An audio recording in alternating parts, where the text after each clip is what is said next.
Hello, I'm Nick, and today I'm not going to be specifically talking about philosophy of history, though I will be touching on a few points.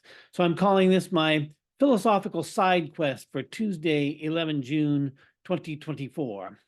I had a comment on my episode on Ibn Khaldun suggesting that I discussed Al-Ghazali. Abu Hamid Muhammad ibn Muhammad al-Ṭūsiyy al-Ghazali, who's better known as Al-Ghazali, who lived from 1058 to 1111 AD. I didn't look up his dates in the Islamic lunar calendar. Al-Ghazali isn't usually discussed in relation to philosophy of history, which is why I'm calling this a philosophical side quest. But all of philosophy is ultimately relevant to philosophy of history. And the philosophers of the Islamic Golden Age constitute an important link between ancient Greek philosophy and contemporary philosophy. So I find it intrinsically interesting to look into this. I said in my episode on Ibn Khaldun that we can read the authors of other cosmopolitan civilizations as though they were contemporaries. These cosmopolitan civilizations have typically widely ranging trade connections, routine travel, the movement of talented individuals into cities where there are greater opportunities for those individuals, and the leisure time to pursue intellectual pursuits. As cities become larger, they attract more trade and more travel and more talent. And for a while, this is a virtuous cycle that builds cities into great cosmopolitan centers. But not everyone is happy with what goes on in big cities. And eventually there comes a time when the blessing passes into a curse. That's an implicit reference to Alfred North Whitehead. Al-Ghazali experienced this in a personal way, and I'm going to try to explain what I mean by that. Al-Ghazali experienced a spiritual crisis as a consequence of being appointed the head of the Nizamiya University in Baghdad. In modern terms, we would call this the fallout from imposter syndrome. But the imposter that Al-Ghazali thought he had become was that of a worldly man who had forsaken his true religious nature. He came to think that he had chosen the way of personal ego over the way of religion, and he was genuinely chagrined about this. So he more or less disappeared from society for 10 years, trying to find his way back to the life that he believed he ought to be leading. It's worth saying that someone doesn't come into a position like this, being named the head of a major university in a major city, without having first become well known as a scholar. So we have to assume that Al-Ghazali was well known as a scholar before this, but it's what he wrote after this time that made his reputation. Al-Ghazali was concerned by the skepticism that he encountered at the university. Baghdad was then, as it is now, a big city, and it had typical big city problems. So to put this in a little bit of sociological or anthropological context, the anthropologist Robert Redfield made a distinction between what he called the little tradition and the great tradition. The little tradition is the folk tradition of villages. And since Redfield did his anthropological field work in Mayan villages, he thought in terms of villages, but a field anthropologist who was studying Arabia would probably identify the folk traditions of the Bedouin of the desert as the little tradition in this particular geographical and cultural milieu. The great tradition, in contradiction to the little tradition, is the tradition that we find in literate cities, and so it can only appear after the appearance of cities and writing. In cities, we often find a professional religious class who specialize in a written tradition that is maintained in a ritual setting over multiple generations. Barbara Ann Kipfer used Redfield's conception of a great tradition to define a civilization as, quote, a complex socio-political form defined by the institution of the state and the existence of a distinctive great tradition, unquote. It was in that definition of civilization that I first encountered the term great tradition, so I went to look it up, and that's what made me aware of the work of Robert Redfield. So the great tradition on which civilizations are centered tend to be based in cities. The initial trajectory of life in cities involved the genesis of a great tradition, but the developments didn't just stop there. Oswald Spengler made a developmental distinction between what he called high cultures and civilizations. He argued that when a people are in their creative and vital stage, they create a culture. But after this culture peaks, thereafter we have not a high culture, but a civilization. So this is how Spengler put it in The Decline of the West. In this work for the first time, I should say, quote, in this work for the first time, the two words hitherto used to express indefinite or more or less ethical distinction are used in a periodic sense to express a strict and necessary organic succession. The civilization is the inevitable destiny of the culture, and in this principle we obtain the viewpoint from which the deepest and gravest problems of historical morphology become capable of solution. Civilizations are the most external and artificial states of which a species of developed humanity is capable. They are a conclusion, the thing become succeeding the thing becoming, death following life, rigidity following expansion, intellectual age and the stone built, petrifying world city following Mother Earth and the spiritual childhood of Doric and Gothic. They are an end, irrevocable, yet by inward necessity reached again and again, unquote. So for Spengler, civilizations are by definition a high culture tradition that has entered into its decline, or as I've been referring to Robert Redfield, a great tradition that has entered into its decline, no longer expansionary, no longer creative, but merely entering a non-creative period that can last a very long time, but it's not what it was when it was growing into a high culture and creating a great tradition. So this is what happens. A civilization is what happens after a people, in the fullness of their powers, create a great tradition, which is the expression of their high culture.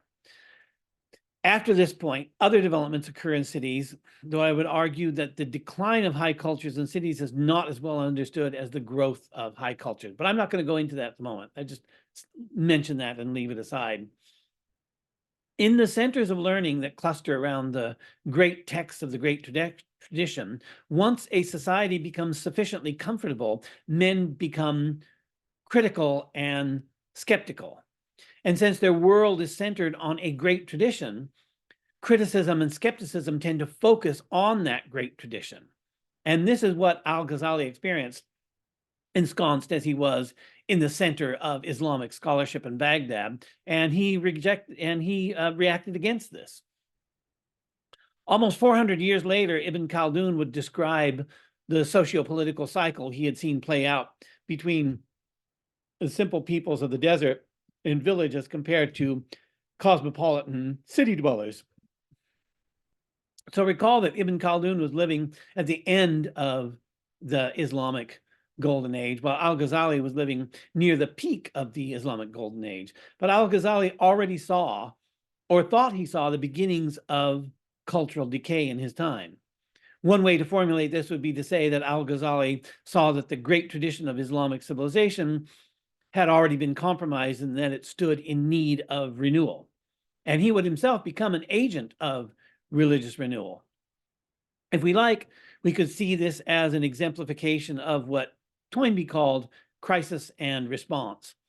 Toynbee held that civilizations are periodically faced with a great crisis to which that civilization seeks to respond, and if it is capable of an effective response, that civilization rallies and experiences a renewal and goes on.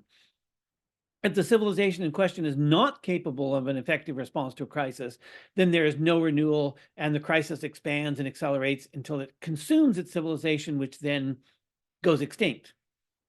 So it's easy to think of crises in terms of exogenous crises, like an environmental crisis or some terrible storm that destroys a capital city, something like that, or even exogenous crisis in the form of another neighboring civilization that conquers it and destroys it.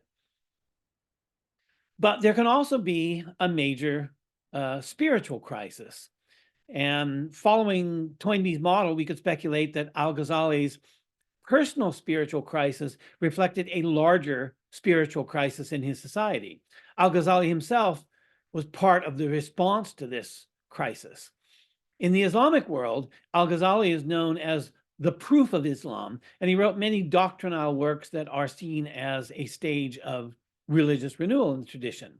His book, The Revival of the Religious Sciences, or The Revival of Religious Studies, is considered by many to be the second most influential book in Islamic civilization after the Quran.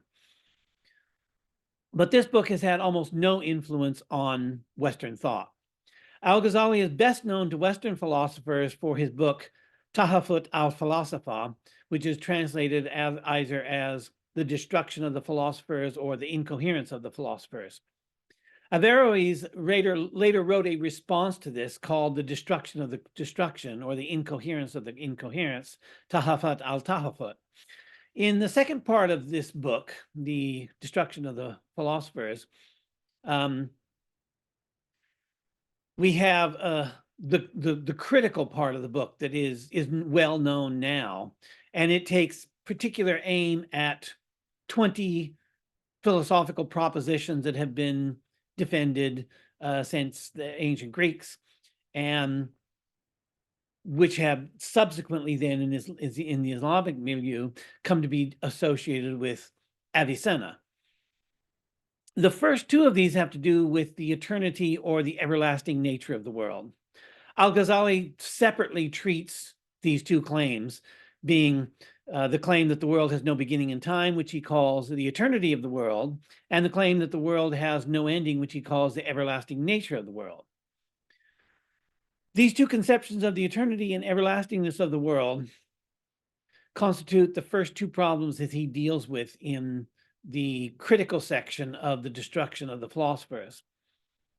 Al-Ghazali begins his criticism with an exposition of the problem. Quote, "The philosophers disagree among themselves as to the eternity of the world, but the majority of the philosophers, ancient as well as modern, agree upon its eternity, holding that it always coexisted with God, exalted be he, as his effect, which was concurrent with him in time, concurrent as an effect is with the cause, for example, light with the sun, and that God's priority to the world is the priority of the cause to the effect, specifically priority in essence and rank, not in time. Plato is said to have maintained that the world began in time, but some people put different interpretations on his words, for they would not have him believe in the origin of the world. From Galen's book called What Galen Believed, it appears that toward the ends of his life, he was inclined to be neutral on this question. He said that he did not know whether the world is internal or originated. Often, he would argue that the nature of the world could not be discovered, not because of any deficiency on his part, but because of the inherent difficulty of the problem which baffles all minds. All such instances are few and far between. The consensus of opinion among the philosophers is that, as a rule, it is inconceivable that something which has a beginning in time should proceed from the eternal without there being any intermediary," unquote.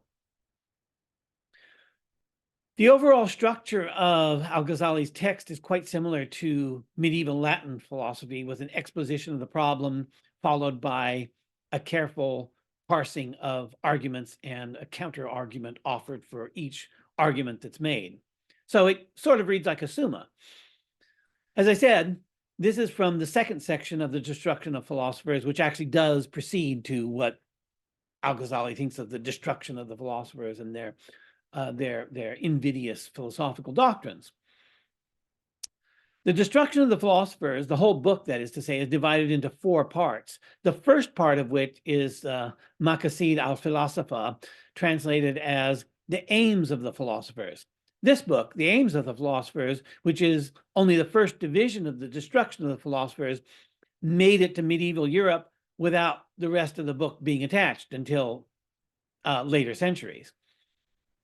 Since this was an exposition of Avicenna's work before the main work of criticism of Avicenna began, Al-Ghazali was believed by Western scholars to be a minor figure in Islamic philosophy who followed Avicenna but didn't really have much of his own to say. The aims of the philosophers begins with what we would still easily recognize today as philosophical logic. Quote, although the sciences are divided into many branches, they may be reduced to two, conception and judgment. Conception consists of grasping the essence of things designated by uncombined words by way of making something understood and asserting a truth. As, for example, the grasping of the object designated by the word body, tree, angel, spirit, and the like. But judgment is, for example, the knowledge that the world was created, that the believer will be rewarded and the rebellious will be punished. Every judgment is of necessity preceded by two concepts. For without understanding either world or its definition, or created and its definition, one cannot possibly assert that it was created. But the word created, when its meaning cannot be properly conceived, is like the word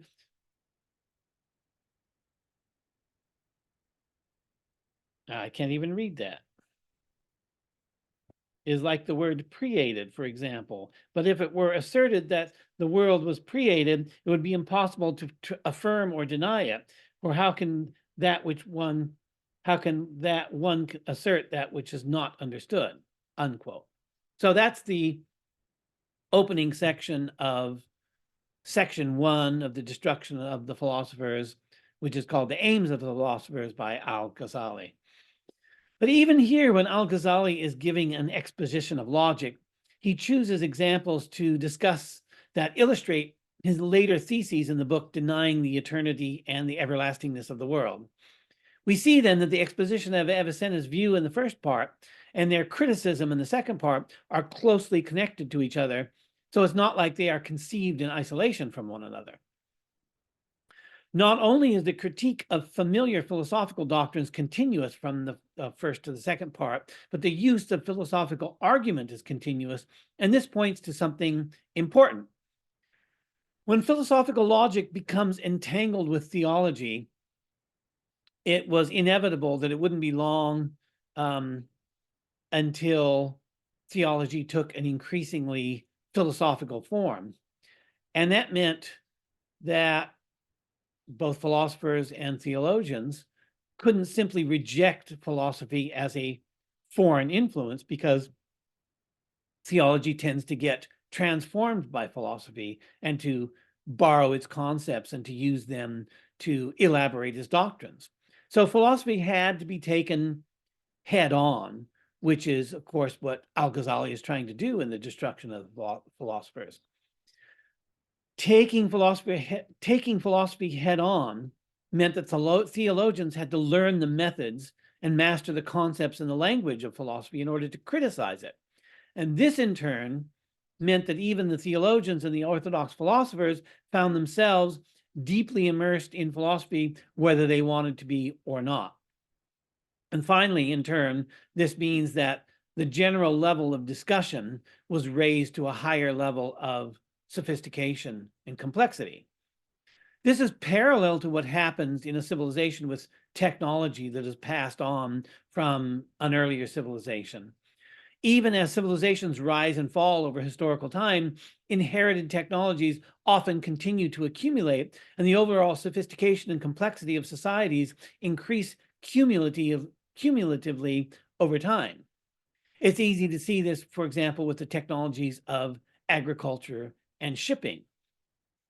Logic and philosophy are, we could say, technologies of the mind, and Islamic civilization, in inheriting Greek philosophy, found itself with a sophisticated intellectual instrument that it had to bend to its own needs. If you like, we could say that the project of Islamic philosophy was to bend the tradition of Greek philosophy to the great tradition of Islam. A couple hundred years later, similar developments would play out in Europe when philosophers like Giles of Rome brought the resources of philosophy to bear upon a critique of philosophy, which Giles provided in his book titled The Errors of the Philosophers. Chapter 8 of Giles' book actually included a was called The Compilation of the Errors of Al-Ghazali, but this only addresses Al-Ghazali as an expositor of Avicenna, since Giles probably only had the first part of the destruction of the philosophers, which is an exposition before the criticism starts. Giles criticized Al-Ghazali for precisely the doctrines of the eternity of the world that Al-Ghazali would turn to refuting in the second part of the destruction of the philosophers. So Giles and Al-Ghazali were essentially engaged in the same philosophical project, although they didn't know it. We already had intimations of a metaphilosophical project like this in the ancient world. In classical antiquity, the philosophical industry of note was the effort to reconcile the works of Plato and Aristotle. After the appearance of Christianity and then Islam, the new metaphilosophical project was the reconciliation of ancient Greek philosophy with revealed religion. This was the problem that bothered both Christian and Islamic philosophers. Al-Farabi was interested in this problem quite early in the history of Islamic philosophy, and if I record an episode on him, I will address this, but now I just mentioned it in passing. After the scientific revolution, the metaphilosophical project sidelined philosophy itself, and the new sore spot became the reconciliation of science and religion.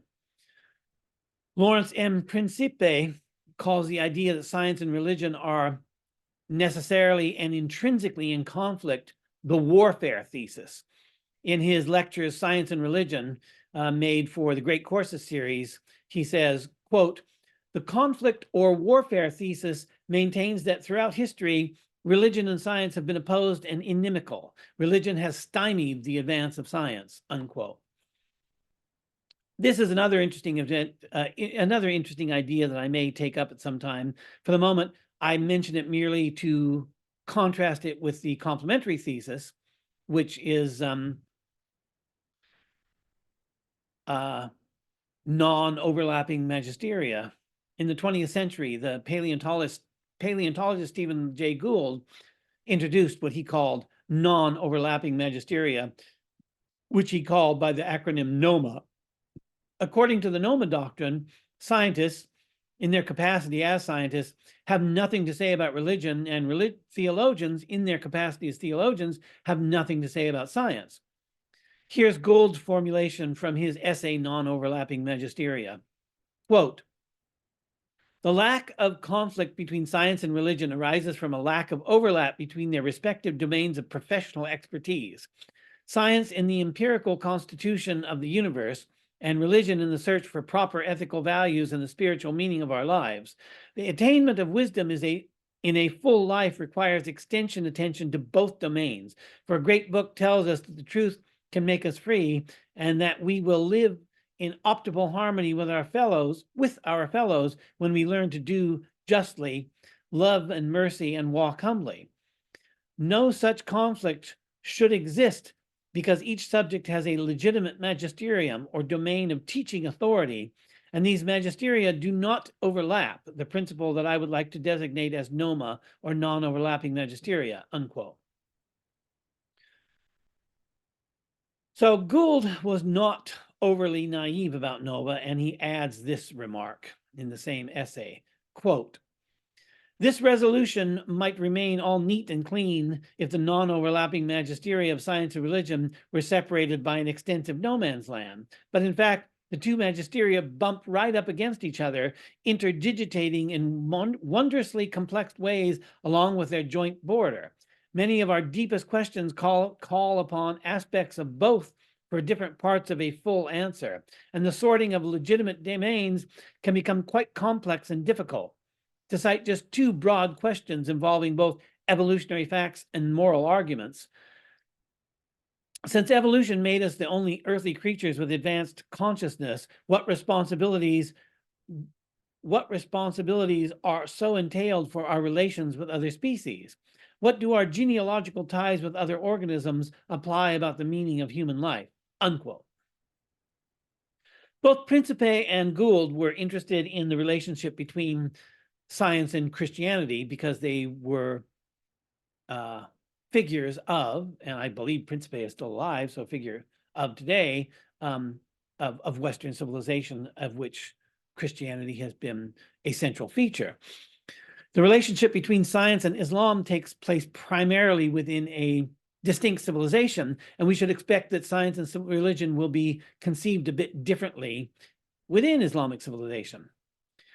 Al-Ghazali's acceptance of philosophical logic and epistemology as legitimate methods of inquiry can be understood as a moving of the boundary to accommodate a particular way of understanding non-overlapping magisteria and their proper relationship to each other. For Al-Ghazali, metaphysics wrongly crosses over and encroaches upon natural theology, and this needs to be checked by revealed theology. But it's fine that revealed theology makes use of logic and epistemology, which can also be pursued as independent disciplines, and the work of ancient Greek philosophers remains valid within this sphere. We can understand various efforts of metaphilosophical projects to reconcile ancient learning with contemporaneous thought as redrawings of the boundary between philosophy and religion in order to maintain both in something like a pristine state where neither impinges improperly upon the proper scope of the other. Whatever the differences between the Christian and Islamic conceptions of the relationship of science to philosophy, some of the problems they faced are similar or the same. One of these similar problems was the idea of the eternity of the world in Greek philosophy, which, as we saw, Al-Ghazali took up in The Destruction of the Philosophers. The earliest Christian philosophers in classical antiquity, like St. Augustine, Simplicius, and John Philoponus, also took up this problem. The Abrahamic religions all based themselves on some form of the finitude of the created world.